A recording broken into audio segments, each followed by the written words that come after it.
space exploration, well, exploration in general, is a government task. It was in the 16, I mean, in the 15th and 16th century, with the exploration of the Americas, and it is now, and it will never be a private task. But obviously, private industry will be there, has to assist, because the government alone cannot do it.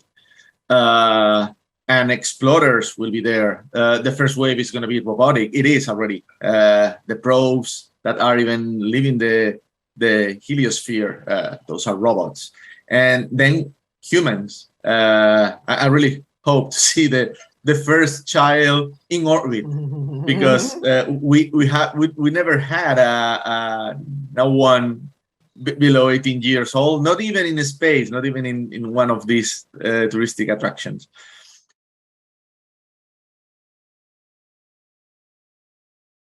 When you plug something into your electric socket, do you know or even care where that electricity was generated? You know, it's the same if you go to the gas pump and you pay for gas with your credit card. Do you care that it goes via satellite or via fiber optic cable to get your approval? You know, where people don't know, it's invisible. The second big thing is we need to decide as to what our main goal is. Is it settlement as we move out into the solar system? And if it is, we have to take into account social and cultural aspects of that, not just cutting metal and the engineering and being able to do things. I mean, if an astronaut gets pregnant on the moon or Mars, what are we going to do about that? Because that kid might be born deformed completely, never be able to come home to planet Earth. What do we do about that? That's not an engineer that can answer that question, right? And the final thing, I wanted to ask you all a question. If all of you were offered in the next few years a one-way ticket to Mars to set up a Mars settlement, would you go?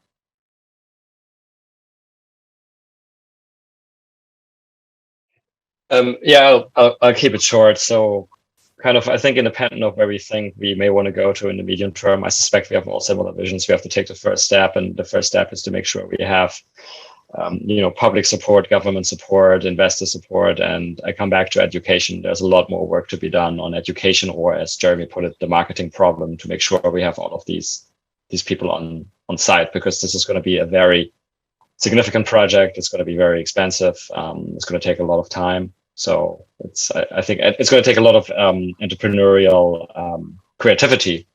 And so we're not going to do this with the current space community of a few thousand people, basically, that we meet at every conference. We need to bring a lot more people in.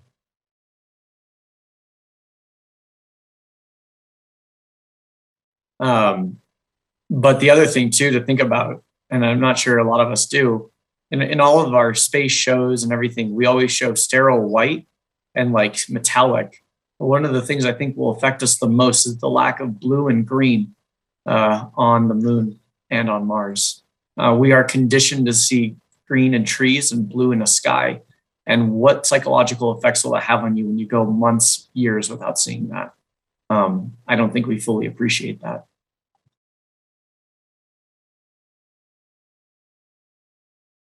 One of the best, I think, is the one that when we need to think about a child there in the moon, because when we think like this, we need to think a very huge structure for this, and this structure will work for everybody who could go there. It's wonderful.